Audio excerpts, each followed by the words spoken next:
Aleluia. Louvado seja o nome do Senhor. Hoje é culto de missões. E pode ser que alguém não vai entender logo no início por que eu escrevi esta passagem, porque o Espírito Santo me conduziu a falar aqui este tema, porque qual é o nosso bem mais precioso que temos em nossas mãos? Família. Claro, né? Espiritualmente falando, é a presença de Deus em nossa vida. Mas no mundo terreno, o bem mais precioso que nós temos é a nossa família. Mas há alguns dias isso está me incomodando, e que isso serve também para mim, quando o Espírito Santo coloca a palavra no nosso coração, ele quer vir falar conosco, para depois nós transmitirmos para alguém.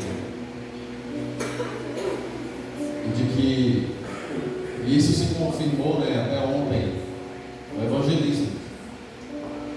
Isso está me incomodando, porque às vezes nós achamos que missão é somente você sair da sua casa, ir para uma praça, ir para um outro estado, para outro país, uma outra cultura, e você pregar o evangelho. Não é só isso. Eu diria que isso é a consequência do que você começa em casa.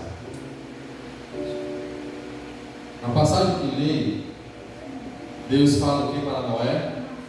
Que entraria na arca, ele, sua esposa e os seus filhos, e as esposas dos seus filhos. Por que Deus preservou a eles?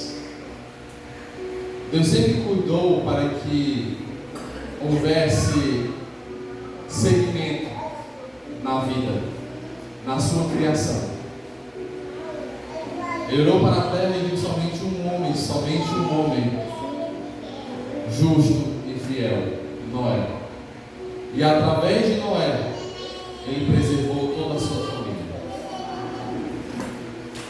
Então nós temos Gênesis capítulo 6, 18, ele fala: mas contigo estabelecerei o meu pacto, e entrarás na arca tu e os teus filhos, e a tua mulher, e as mulheres de teus filhos contigo. E no capítulo 7, versículo 1, depois disse o Senhor a Noé: entra tu e toda a tua casa na arca, porque te hei visto justo diante de mim nesta geração. E o versículo 7: e entrou Noé e seus filhos, e sua mulher, e as mulheres de seus filhos com ele na arca, por causa das águas do dilúvio. Então aqui nós vemos que Deus se preocupou, porque Ele sabe que a família é algo muito importante. Gênesis capítulo 2, versículo 18. Mantenha sua Bíblia aberta. Hoje não é culto de doutrina, mas vamos fazer igual a doutrina. Mantenha a Bíblia aberta. Capítulo 2, versículo 18. E disse o Senhor Deus: não é bom que o homem esteja só. Far-lhe-ei uma adjuntora que esteja como diante dele. A primeira instituição que Deus fez foi a família. Estarei falando aqui sobre a importância, primeiramente, da família, e lá na frente nós vamos entender por que eu estou falando sobre isso. Gênesis capítulo 2, versículo 24 diz: portanto, deixará o varão o seu pai e a sua mãe, e apegar-se-á a sua mulher, e serão ambos uma só carne. O homem deixará pai e mãe para se juntar a sua esposa amada, e formará a sua família. Chegará no dia, para a tristeza da barba, que o pernil irá formar a sua própria família, e sairá de casa para formar a sua família. Chegará o dia que Isabel também irá formar a sua família. Deixará o irmão Márcio e o irmão Paulo, não no sentido completo da palavra, mas para formar a sua própria família. Isso é bíblico. Marcos capítulo 10, versículo 6.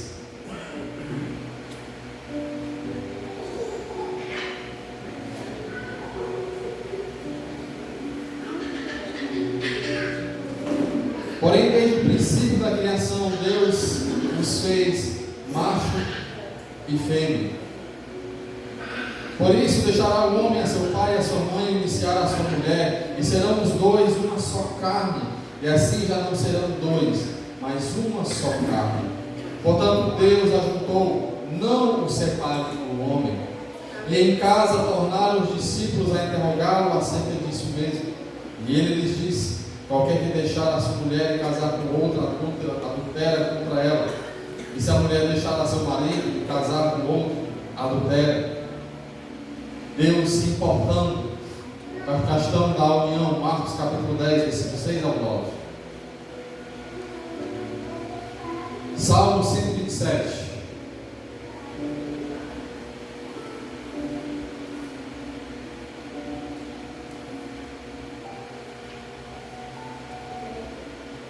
Versículo 3 ao 5. Eis que os filhos são a herança do Senhor, e o fruto do ventre o seu galardão. Como flechas na mão do valente, assim são os filhos da mocidade. Bem-aventurado o homem que enche deles a sua aljava. Não serão confundidos quando falarem com os seus inimigos à porta. Eu falei da questão do amor do homem com a sua esposa. E como feliz é o homem que tem os seus filhos, vendo o fruto do seu amor sendo perpetuado, sendo dado continuidade.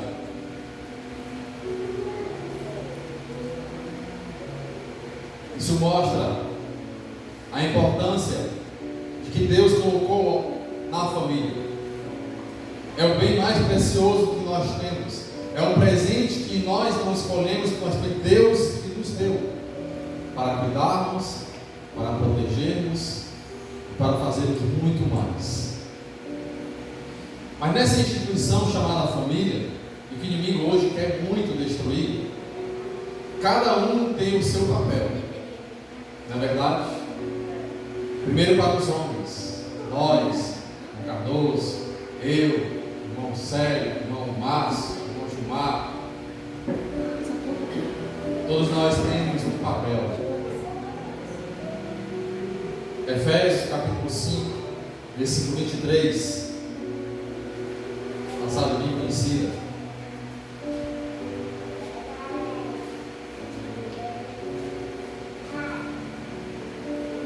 Porque o marido é a cabeça da mulher, como também Cristo é a cabeça da igreja, sendo Ele próprio o Salvador do corpo. De sorte que assim como a igreja está sujeita a Cristo, assim também as mulheres sejam em tudo sujeitas a seu marido. Maridos, amai vossa mulher como também Cristo amou a igreja, ou seja, dê a sua vida por ela. 1 Coríntios capítulo 11. Eu escutei, está ouvindo? Eu escutei alguém dizendo, está ouvindo? Chegará a sua vez. É que eu chego nas mulheres também. 1 Coríntios capítulo 11, versículo 3. Mas quero que saibais que Cristo é a cabeça de todo varão, e o varão a cabeça da mulher, e Deus a cabeça de Cristo. Só tem autoridade aquele que recebe a autoridade de alguém. Deus colocou a autoridade sobre o homem para ser autoridade dentro de casa. 1 Timóteo capítulo 3.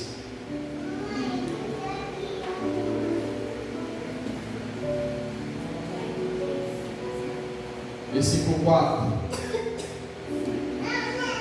Que governe bem a sua própria casa, tendo seus filhos em sujeição, com toda a modéstia. Capítulo 5, versículo 8. Mas, se alguém não tem cuidado dos seus, olha aí, maridos, esposos, mas se alguém não tem cuidado dos seus, você não tem sido cuidado, quer dizer, não está cuidando dos seus, e principalmente dos da sua família, negou a fé, e é pior do que o infiel. Deus colocou em suas mãos, alguém vai dizer, mas eu sou autoridade na minha casa, mas Deus colocou em nossas mãos para cuidar da nossa família, e se não cuidarmos, negligenciarmos essa obrigação nossa, esse nosso papel e dever, somos piores do que os infiéis, que não creem em Deus. Que Cristo seja o nosso cabeça, que Ele conduza a nossa vida com sabedoria. Romanos capítulo 13 fala sobre isso, que Cristo é o cabeça, e Deus é a cabeça de Cristo. Autoridade. Nós temos que doar-se à nossa família, como Cristo doou para o seu povo, para a sua igreja, a igreja que estava precisando de Cristo. Temos que doar-se por completo. E isso faz nos lembrar que quando saímos para o nosso trabalho, é porque nós estamos cuidando dos nossos. Nós colocamos o sacrifício que fazemos e olhamos somente para o sacrifício, esquecemos por que fazemos sacrifício. Aquele sacrifício se torna muito doloroso. Mas imagine Cristo, que é o nosso cabeça, se Ele tivesse olhado somente para o sacrifício que Ele estava realizando, Ele iria desistir. Mas Ele, como Cristo, e sabia o propósito daquilo, Ele se doou por completo. E com isso, colocamos em nosso coração, em nosso pensamento, o propósito de estarmos nos sacrificando e se doando por completo para cuidar dos nossos. Esse é o nosso papel. Eu estou falando isso porque a missão começa primeiro em casa. Amar a esposa é mandamento do Senhor. Colossenses capítulo 3, versículo 19.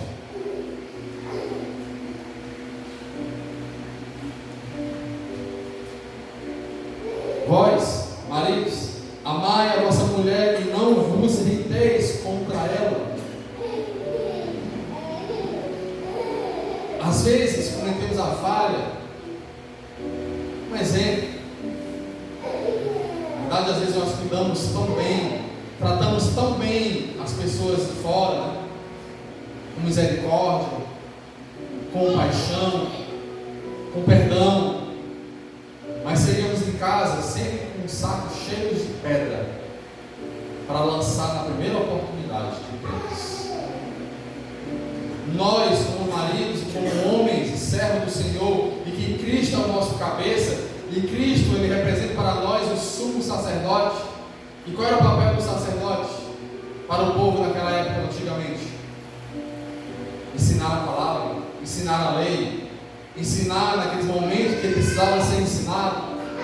Então, se nossos filhos falham contra nós, nós devemos somente atacá-los com pedras? Não, devemos ensiná-los. Da mesma forma, nossa esposa, se ela comete uma falha de alguma coisa, devemos somente lançar pedras sobre elas? Não. Como sacerdote da nossa casa, temos que ensiná-las como que a palavra do Senhor trata sobre aquele assunto que ela está cometendo alguma falha. Somos sacerdotes do nosso lar. Temos o papel e a obrigação de ensiná-los e não de condená-los. Cristo não veio para condenar, Ele veio para salvar. E nós, como homens dentro de casa, temos que ensinar e não somente apontar e condenar. Temos que ensiná-los a palavra do Senhor, porque isso é nossa obrigação. Devemos cuidar, proteger, suprir, apoiar, valorizar a nossa esposa.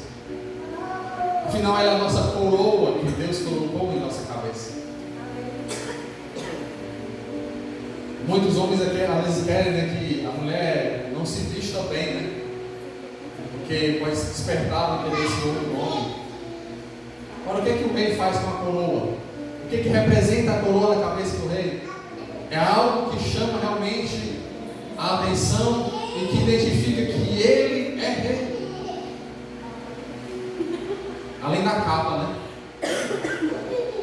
Então, a nossa autoridade.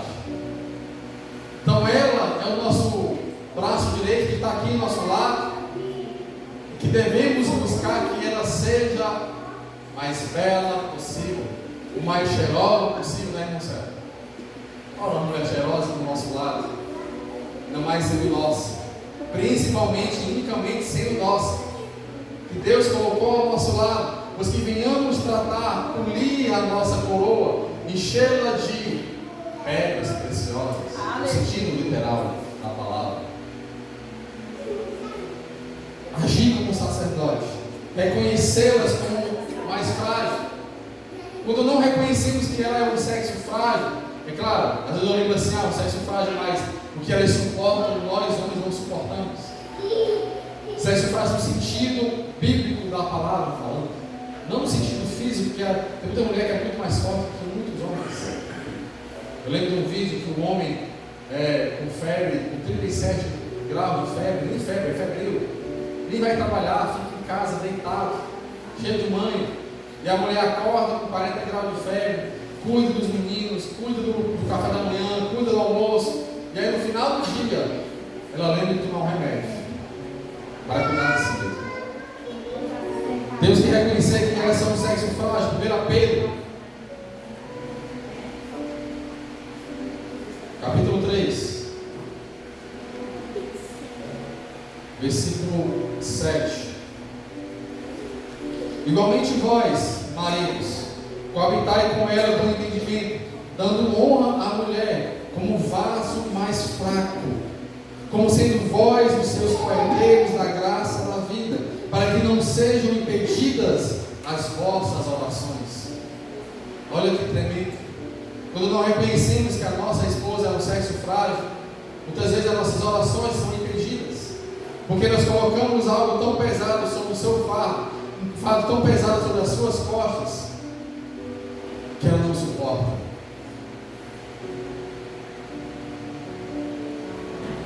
Então esse é o nosso papel, de sermos sacerdote dentro da nossa casa. E a mulher, você não vai sair, eu falo da mulher, vou esperar ela voltar. A mulher, Efésios capítulo 5, versículo 22. Chegou a sua vez. Vós mulheres, sujeitai-vos a vosso marido como ao Senhor. Honre o seu esposo, o respeite como seu esposo. Provérbios capítulo 12.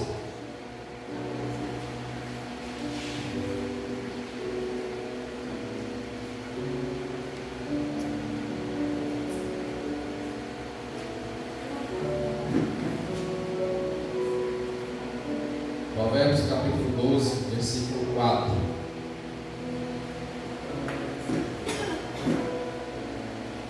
A mulher virtuosa é a coroa do seu marido, mas a que procede vergonhosamente é como o apodrecimento dos seus ossos. A mulher que ela se comporta de forma vergonhosa, que envergonha o seu esposo, é como um câncer aos ossos dele. Você pode procurar um homem que é muito poderoso, famoso. Olha se tiver uma mulher atrás, por trás de tudo. Olha o Alexandre o Grande. Quem foi que treinou ele? A mãe dele. Olha para o ex-presidente dos Estados Unidos, Barack Obama. Quem estava sempre ali, dando força para ele? Sua esposa. Mas a mulher, ela tem tanto poder em suas mãos que às vezes não percebe, que assim como ela consegue colocar no lugar de honra o seu esposo, ela também tem um grande poder de destruir. O tamanho poder que tem em suas mãos. Edifique a casa com sabedoria. Provérbios 14, versículo 1. Toda mulher sábia edifica a sua casa, mas a tola derriba com as suas próprias mãos. Mas como vai andar com sabedoria? Medite na palavra. Escute o seu esposo. É claro, nós temos que pensar, mas meu esposo ele não serve ao Senhor, ele não acredita em Deus. 1 Pedro, capítulo 3. Para tudo há uma resposta. A gente fala assim, tem rei para tudo, só não para a morte, né? Aí eu falo, até para a morte tem. Aceite Jesus. Ele venceu a morte. 1 Pedro, capítulo 3, versículo 1 e versículo 2. Amados, escrevo-vos agora esta segunda carta, em ambas as quais desperto com exortação. Desculpa, estava na carta errada. Semelhantemente vós, mulheres, sede sujeitas ao vosso próprio marido, para que também, se algum não obedece à palavra, olha aqui o marido que não obedece à palavra, pelo procedimento da sua mulher, em outras palavras, através do seu testemunho, através do seu posicionamento, através do seu cuidado, seja ganho sem palavra, considerando a vossa vida casta em temor. Aí eu tenho um esposo que ele não serve ao Senhor em espírito e em verdade, pois proceda com sabedoria, até mesmo sem palavras, sem você pregar o Evangelho para ele, ele vai reconhecer o Evangelho através da sua vida. Aleluia. Ele vai reconhecer que é um Cristo em sua vida. Olha a missão dentro de casa. A missão sendo feita dentro de casa. Através do seu procedimento, você pode salvar a vida do seu esposo.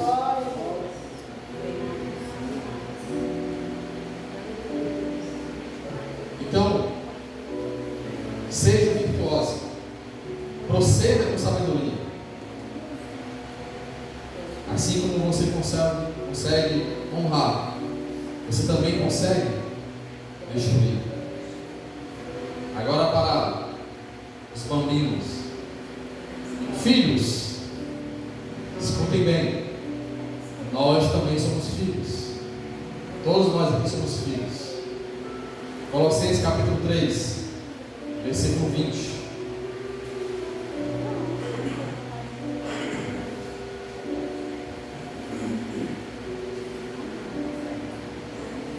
Vós, filhos, obedecei em tudo a vossos pais, porque isto é agradável ao Senhor. É agradável ao Senhor que nós venhamos obedecer aos nossos pais. Ora, por quê?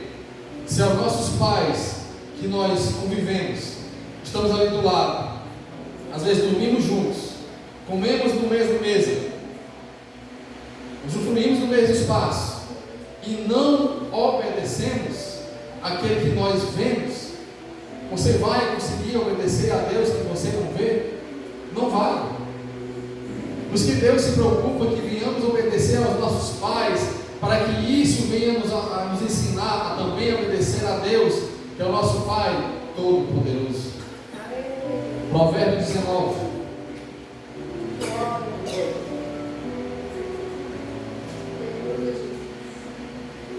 Versículo 13. Grande miséria é para o pai o filho insensato, e um gotejar contínuo as contenções da mulher.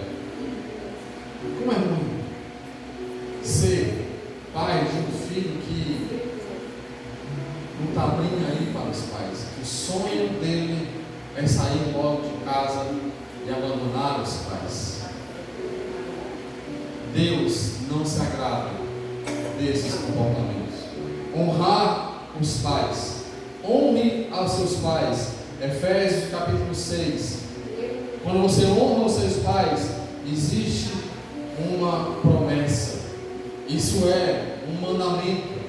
Vós, filhos, sede obedientes aos vossos pais no Senhor, porque isto é justo. Honra a teu pai e a tua mãe, que é o primeiro mandamento com promessa, para que te vá bem e vivas muito tempo sobre a terra. Porque que hoje nós vemos muitos jovens morrendo cedo, porque não obedecem aos seus pais, não escutaram os conselhos dos seus pais. Meu filho, não ande com fulano de tal, que ele não é boa companhia, e você vai e continua andando, e ele, aquele a tua companhia, te leva para um mau caminho, e esse mau caminho te leva à morte. O pai diz: não faça, não vá. E o filho curioso, desobediente, vai. E é mandamento com promessa: honre teu pai, para que te vá bem e vivas muito tempo sobre a terra. Quer viver muito? Obedeça ao seu pai, escute o seu pai, ouça as instruções de seus pais. Provérbios capítulo 1, versículo 8 e 9. Filho meu, ouve a instrução de teu pai e não deixes a doutrina de tua mãe, porque diadema de graça serão para a tua cabeça e colares para o teu pescoço. Aonde você andar, é como se a mãe estivesse aqui falando a seu ouvido. Aonde você colocar a planta dos seus pés, é como se o seu pai estivesse ali, junto contigo, falando: meu filho, não faça. É assim, é quando você dá crédito e dá honra e dá ouvidos à instrução de seus pais. Jamais os desprezem. Provérbios 23, 22.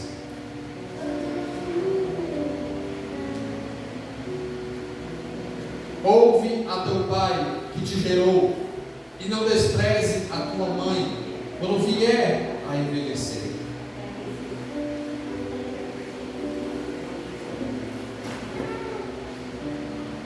Hoje se fala muito sobre, eu acho que o termo é etarismo, né? Já ouviu falar desse termo? Etarismo.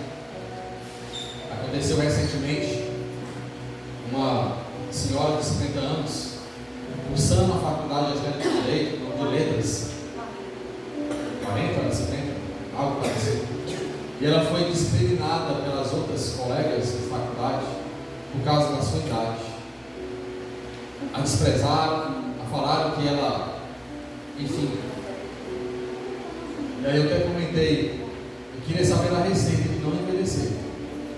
Porque se a pessoa fala isso com uma pessoa que às vezes nem é idosa, mesmo que fosse, é porque ela nunca vai envelhecer. Então ela vai morrer com 20 anos, né? Mas todos nós iremos envelhecer. Queremos chegar à velhice. Então que nós, filhos, não venhamos desprezar os nossos pais na velhice. É algo que eu, como filho, me incomoda muito. Atentei, mas acho que não foi o suficiente. Colocar minha mãe mais perto de casa, da minha casa, para poder ficar perto dela. E hoje ela mora sozinha. Mas não devemos jamais desprezar os nossos pais, porque foram eles que nos geraram, foram eles que cuidaram de nós, foram eles que passaram noites acordados, cuidando da nossa saúde, olhando ali a febre que não passava, colocando algodão com algo debaixo do braço, colocando um pano quente na testa para poder passar a febre, e passando ali a noite acordado. É aquele filho, quando ele fica grande, despreza o pai. Deus nos agrada disso. Submeta-se à correção. O pai que ama, a mãe que ama. Quem ama também castiga, corrige, porque é melhor que os pais venham a corrigir do que aquela criança crescer e virar um jovem sem ter sido passado por uma correção, e lá na frente ele ser corrigido pela justiça do homem, ou pela lei do homem, ser preso ou ser morto por outra pessoa. Provérbios 29:17 diz o seguinte: castiga o teu filho, olha que a palavra fala, castiga o teu filho, e te fará descansar e dará delícias à tua alma. Glória a Deus. O castigo faz com que venhamos perceber que estamos no caminho errado, e os nossos pais nos castigam para nos colocar de volta no caminho correto do Senhor. Castiga o teu filho. Mas a palavra fala que também nós, pais, não devemos o quê? Não irriteis o seu filho. 1 João, esse aqui é para todos nós. 1 João capítulo 4.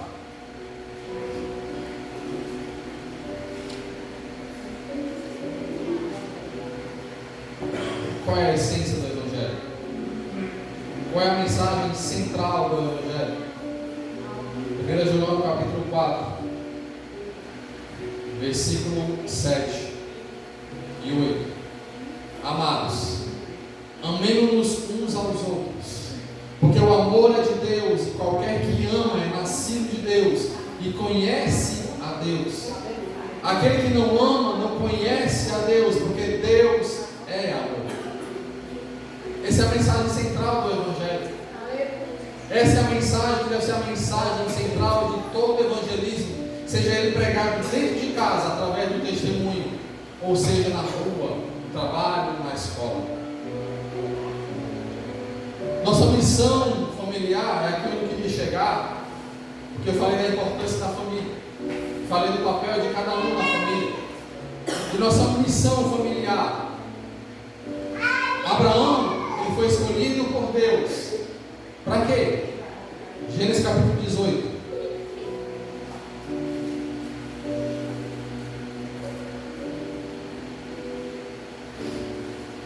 Versículo 19. Porque eu o tenho conhecido, que é Deus falando, que Ele há de ordenar a seus filhos e a sua casa depois dele, para que guardem o caminho do Senhor, para agirem com justiça e juízo, para que o Senhor faça vir sobre Abraão o que acerca dele tem falado. Ou seja, para que o reino de Deus dê continuidade. Deus chamou Abraão para que ele venha gerar um povo escolhido, uma grande família. E Deus abençoou Abraão para que ali surgisse o quê? O seu povo escolhido. Então, através de Abraão, ele abençoou a família de Abraão, para que o fruto dessa família gerasse o seu povo. Olha a importância da família em nossas mãos. Mas olha o contrário. 1 Samuel. A gente não já falamos sobre esse homem em outra oportunidade. 1 Samuel capítulo 3.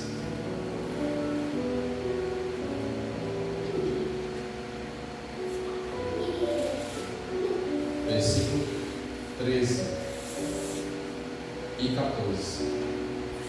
Porque já eu lhe fiz saber que julgarei a sua casa para sempre, pela iniquidade que ele bem conhecia, porque fazendo-se os seus filhos execráveis, não os repreendeu.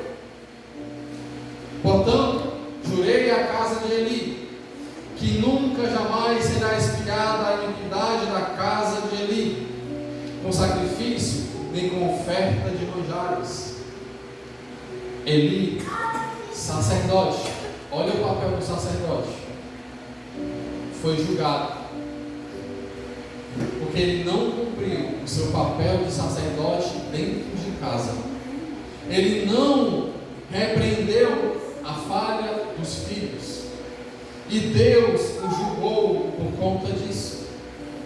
Nós temos um papel tremendo dentro da nossa casa, de quando vermos algo que está errado, não condenar, mas consertar através da repreensão da palavra do Senhor, para que não venhamos ser julgados por Deus, que é muito mais pesado, para que a nossa casa não seja destruída por exceção de julgamento, de repreensão, por ter nos excluído daquela repreensão, de ter passado a mão na cabeça, de não fazer o papel de sacerdote dentro de nossa casa. E essa é a nossa missão familiar: cuidar dos nossos. O mundo está cheio de maligno, jaz o maligno, como diz a palavra. O mundo está no maligno. 1 João capítulo 5, versículo 19 fala sobre esse mal que está alastrando o mundo.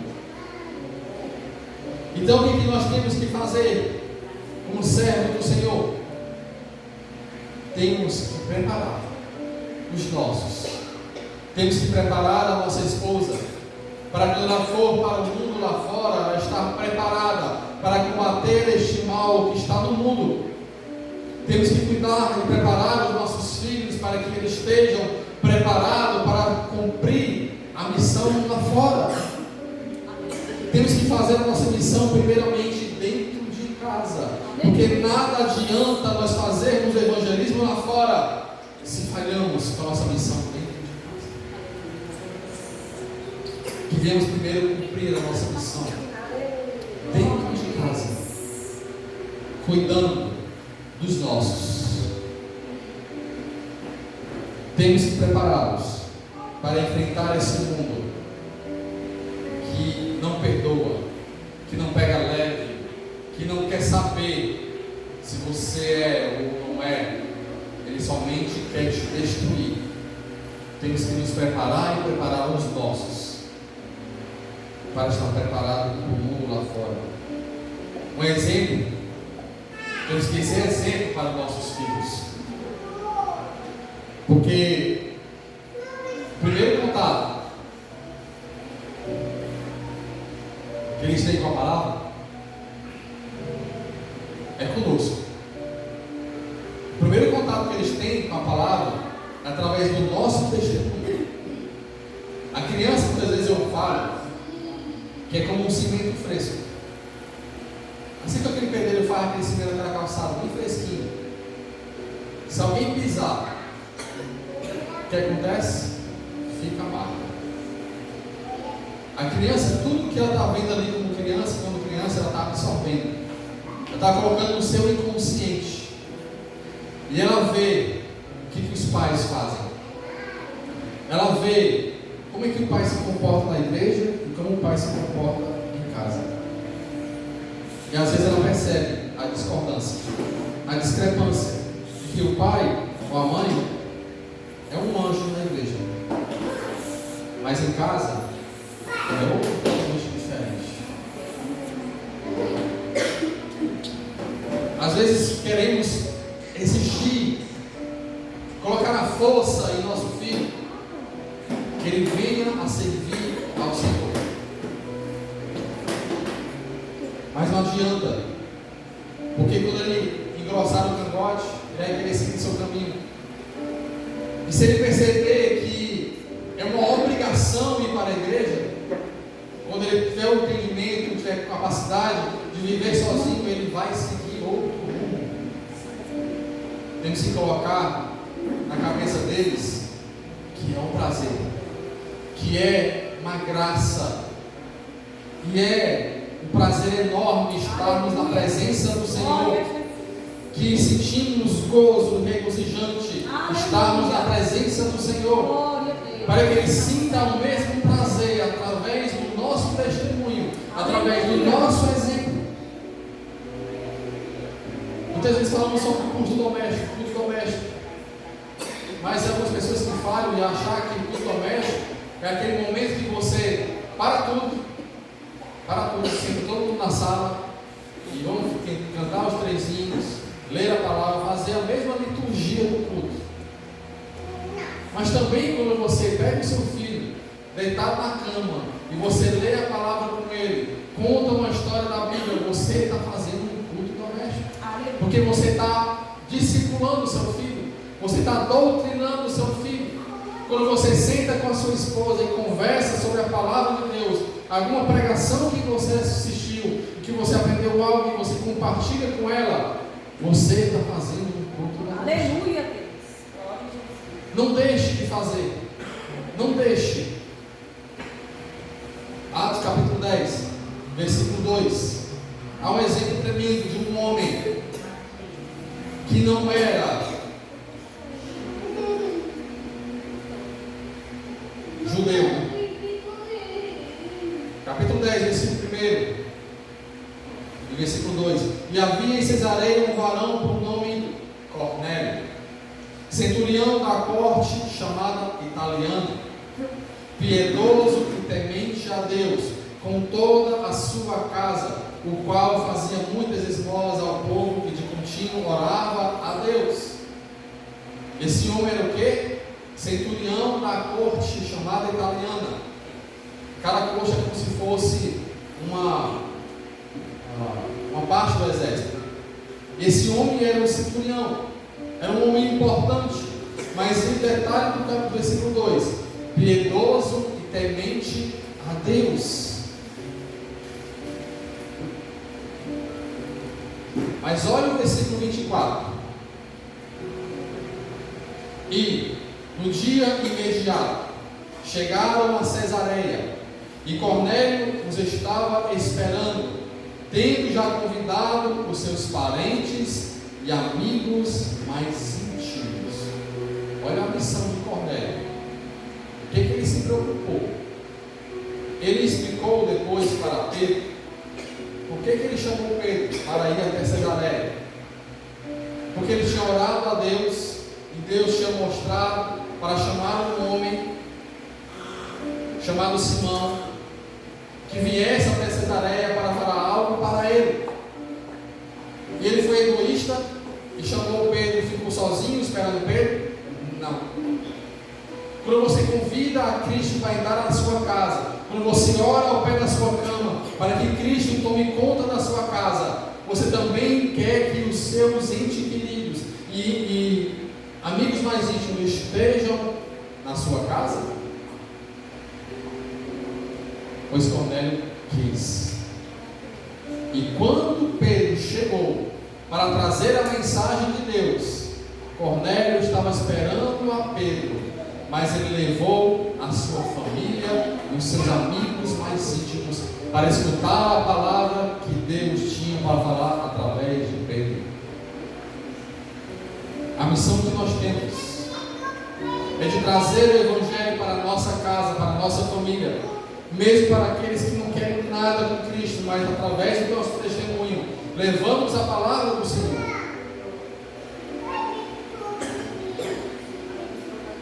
Então temos que fazer essa missão dentro de nossa casa, assim como Cornélio fez, que ele era um temente a Deus, piedoso, e que certamente ele falava de Deus para a sua família. Por que Deus preservou somente a mulher de Jó? Porque Deus já tinha um plano para resgatar a sua família. Ele não destruiu tudo, porque o que Jó mais tinha de valor era a sua família. E o detalhe que você vê, que ele perde tudo, e Deus restitui em dobro o que ele tinha. Mas os filhos foi na mesma quantidade, porque o valor da família, ele é imensurável. Não tem como mensurar. A mulher de Jó estava ali sempre do seu lado, mesmo com o sofrimento que ele estava sofrendo. Por que Noé pôde entrar com a sua família na arca? Porque certamente ele era um homem que era exemplo para a sua casa. Mesmo tendo uns filhos que, um dos filhos, que era Noé, depois nós vamos ver lá na frente, que um dos seus filhos era o que depois desvirtua a palavra. Mas todos esses homens eram exemplo na sua casa. Quer evangelizar dentro da sua casa? Faça o seguinte, para resumir: ore. Eu lembro que a irmã Bárbara sempre conta, né, que ela escutava o pastor Nélio e a pastora Fátima orando de madrugada, o clamor de madrugada. E isso, hoje eles escolhem o fruto. Tem todos os filhos crentes e servindo a Deus. Por quê? Porque eles viram um exemplo em seus pais. Que viemos nós orar para que nossos filhos vejam um exemplo em nós. Que nós somos homens que oramos a Deus. Segundo, use a Bíblia. Os seus filhos, o seu esposo, a sua esposa, vê você meditando na palavra. Como é que ele vai seguir o exemplo de que tem que meditar na palavra se ele não vê você lendo a Bíblia? Ele vê você tirando a poeira para poder levar a Bíblia para a igreja. Use a palavra para você poder corrigir o seu filho, para que você ponha o seu papel de sacerdote. Você tem que meditar na palavra. Terceiro, seja sempre muito claro. Todo relacionamento só se sustenta com duas coisas, três coisas na verdade: clareza na comunicação, confiança e respeito. O amor é consequência de tudo isso. Temos que ser claros nas nossas mensagens dentro de casa e sermos sempre pregar o que fala e falar o que prega, principalmente dentro de casa. 4. Devemos provocar nos nossos que nós amamos a autorreflexão, para que eles venham tomar conta de si mesmo. O que é seguir a Cristo e adorar ao Senhor em espírito e em verdade? Para que eles por si só tenham uma experiência com Deus. Aleluia. Para que eles venham lá na frente dizer: eu quero servir e adorar ao Deus que meus pais adoravam em espírito e em verdade. E quinto e por último, use a igreja. Porque o Evangelho, ele pode ser proclamado em muitos e muitos lugares. Mas o lugar mais propício para que venhamos tornar público o Deus a que servimos é na igreja. Porque através disso nós iremos para as ruas, para as praças, para o trabalho, para a escola, para que seja em qualquer lugar pregar o Evangelho, porque aí estaremos preparados, fortalecidos, e o Espírito Santo estará conosco, nos guardando e nos orientando conforme a sua palavra. Aleluia. Que nossa missão começa primeiro em casa, para depois irmos para este mundo que precisa escutar esse Evangelho. Amém? Fiquem de pé em nome de Jesus.